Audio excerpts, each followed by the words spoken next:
नाज़रीन, ठठे जे लॉकअप में पुरस्कार नमूने फोत थियल नौजवान जे वारसनि छितो चंड भरिसां न टहण उस में लाश रखे रोड ब्लॉक करे छॾियो आहे। उन हवाले सां वधीक अपडेट्स मालूम कंदासीं मिरां टीवी न्यूज़ रिपोर्टर शेमीर कुरैशी खां। जी शेमीर, वधीक छा तफ़सील आहिनि?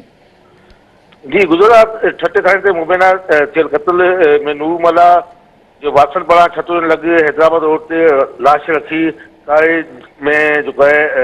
दड़ो हयो वियो आहे, जिते SHO समेत ड्यूटी ते मौजूद अमलदारनि ख़िलाफ़ जेके FIR कटण ऐं उनखे फौरी गिरफ़्तार करण जो मुतालबो कयो पियो वञे।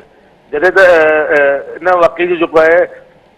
नूरमला पारां 2 ॾींहं अॻु में संदसि घरवारी खे घरेलू तकरार तां छुरियूं हणी ज़ख़्मी कयो वियो, जंहिं ते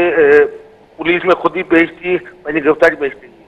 जंहिं बैदि गुजरात जेको आहे उनजो शाम जो 4 बजे खां वठी उनजी मुकमल तौर ते मुलाक़ात बंदि कई वई वारसनि सां ऐं शाम जो 7 बजे वारसनि खे इत्तला ॾिनो वियो त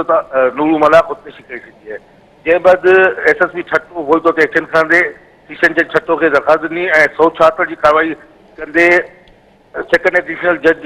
अब्दुल रज़ाक चांद अची कार्रवाई कई 176 जी, जिते 3.5 खां 4 कलाक मुसलसल जेको आहे कार्रवाई थियण खां पोइ लाश कढी पोस्टमार्टम लाइ मोकिलियो वियो ऐं पोस्टमार्टम बैदि वासन हवाले कयो वियो ऐं अॼु सुबुह जो वासन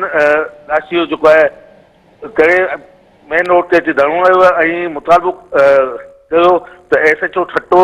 ऐं जेका मुलवस ड्यूटी ते अमलदार हुआ उन्हनि ख़िलाफ़ जेके कानूनी कार्रवाई करे उन्हनि खे फौरी तौर ते गिरफ़्तार कयो वञे। जी।